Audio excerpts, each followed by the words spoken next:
Welcome to Ask Megan. You guys asked, and now I'm going to spill the beans on all of these questions that you guys had. So I picked 20 of them. If you want to see if yours got picked, go to my YouTube channel at Meghan Kabir Music, and you can check out the full video there. So let's get started. Eddie8659, how many languages can you speak?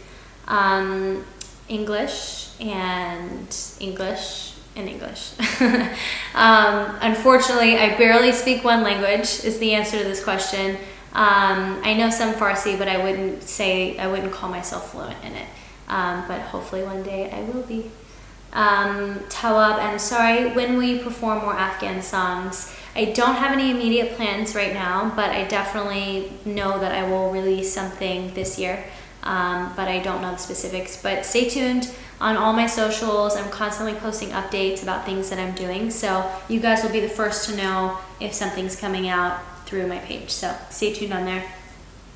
Faisal Akbari, when will you perform new songs? I actually have plans to release some English music, so I hope you guys will also check that out.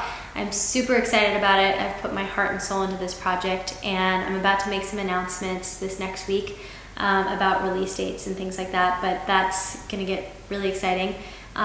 So to answer that question, I guess I can tell you guys it's gonna come out this spring.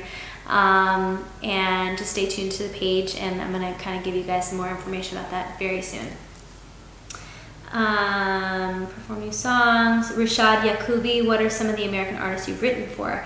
I've written for artists kind of all across the board in multiple genres, but some of the most notable ones are Selena Gomez, Kelly Clarkson, Christina Aguilera, kind of had a lot of different pop female cuts. And then on the male side, you know, I've worked a lot with people from like American Idol and The Voice, and like Adam Lambert and Chris Allen, and just really all across the board. I just made a Spotify playlist, so if you go to Meghan Kabir discography, if you type that in, you'll be able to see a select group of like 20 songs that I've worked on.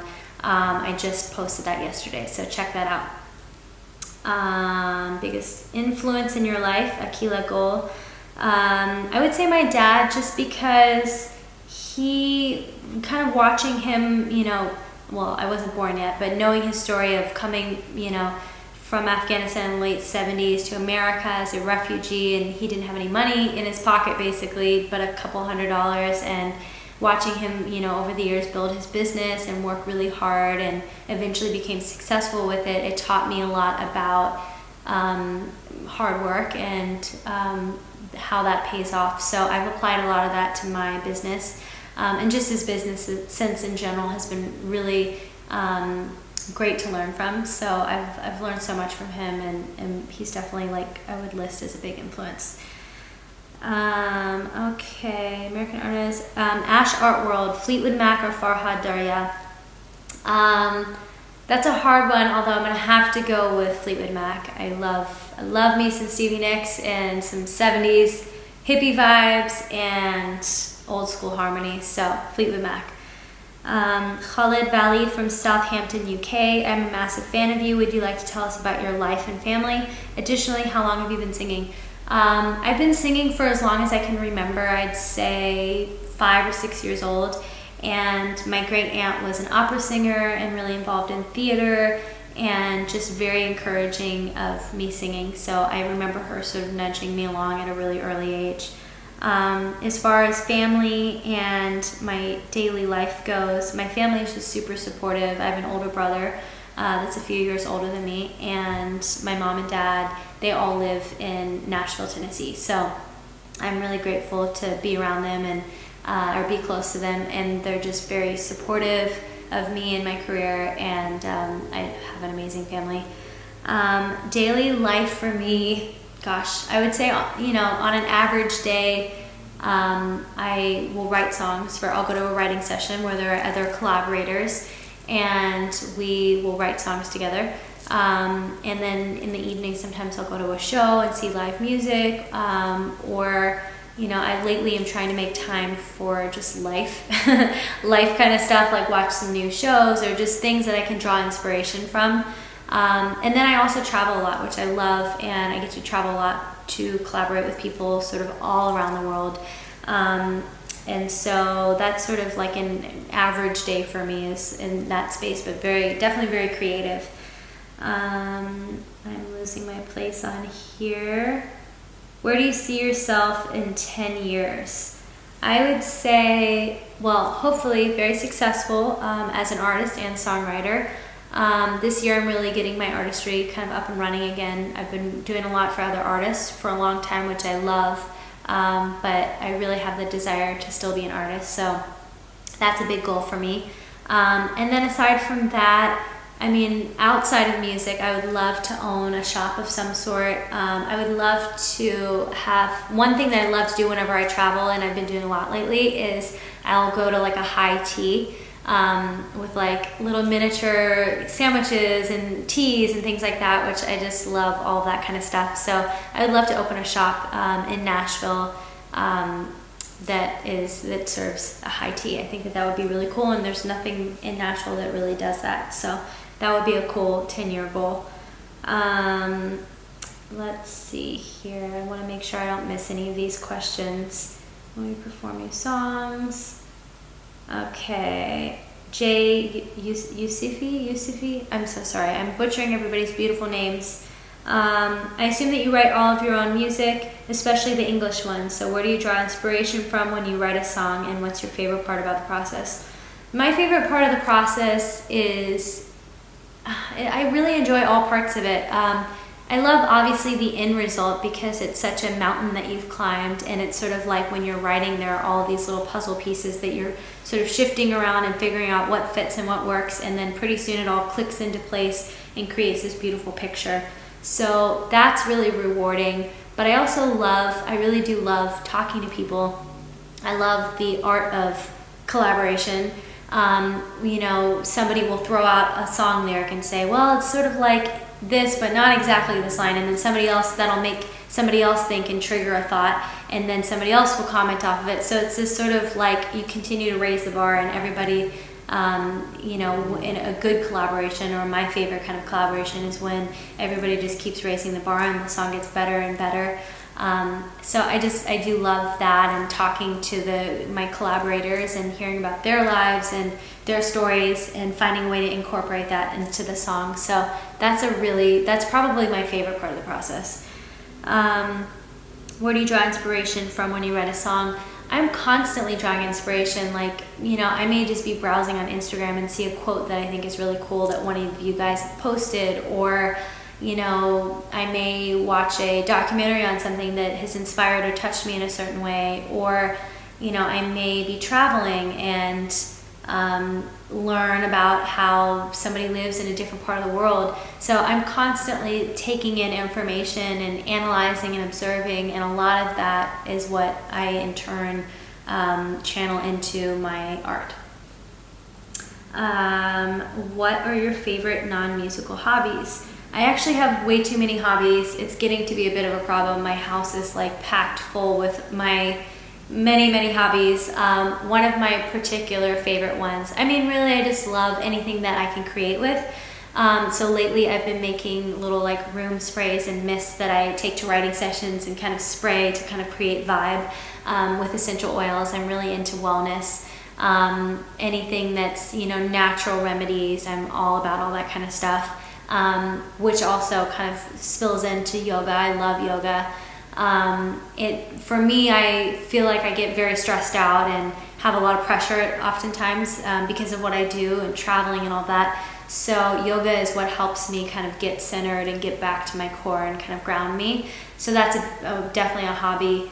And I love jewelry making. That's another one that for a long time I was very into. I had an Etsy store and really enjoyed doing that and seeing all the pieces that you guys bought and see them kind of out there in the world. So that's cool. I'm very into any sort of hobbies that are really creative. Those are my faves. Okay, who influenced you and why did you choose to sing Tubomini? I chose to sing Tubomini mostly because of my dad. Father's Day was coming up and I wanted to find a cool way to honor our heritage. And for a long time I had wanted to do a Farsi song, so I thought it was a great way to not only honor him, but honor where we come from. So if you could record a duet Farsi song with an Afghan singer, who would it be? I would say one of my favorites is Aider Salim. He's been a friend of our family's for a long time, and we sang together a few years, actually many years ago.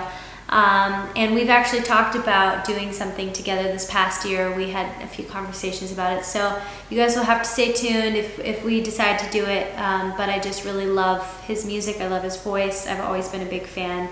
And I also love Ehsan. I love his blend of, how he a lot of times will bring in American instrumentation into his music.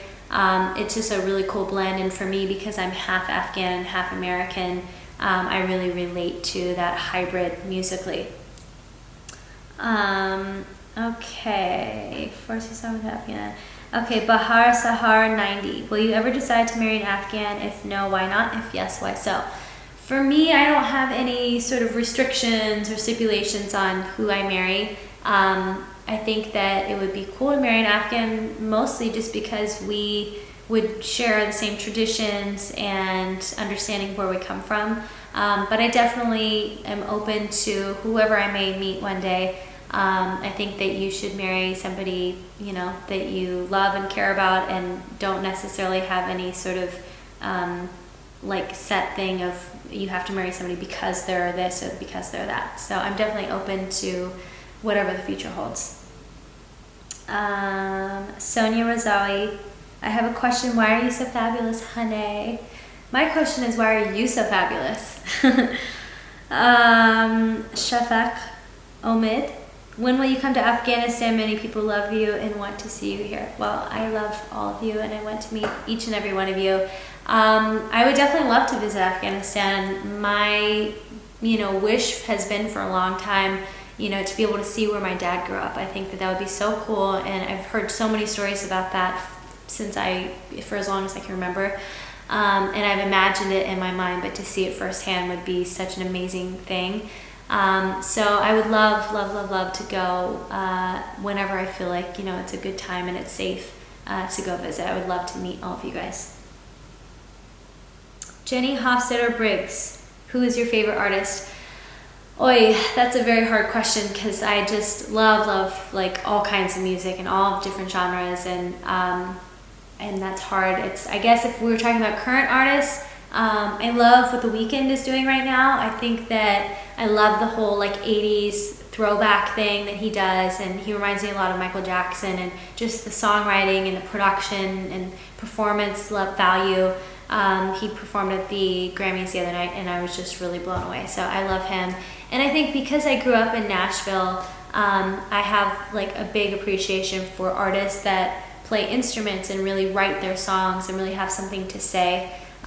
So Lady Gaga is somebody that I really love. I just really respect her art, and not a lot of people can go from mainstream pop music to, she did a duets album with Tony Bennett to singing with Metallica at the Grammys last week. She did a David Bowie tribute. I want to say it was last year at the Grammys, and she's such a character, and she just really embodied David Bowie, and she's just very talented and super creative, and I love that about her.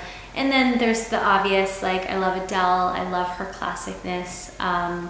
I could just go on and on and on, but I will not bore you guys with those details. Those are just some of my current favorites, though. And last but not least, Tamim Davadi, how did you find out that you have such a beautiful and unique voice? Well, first of all, you're very sweet.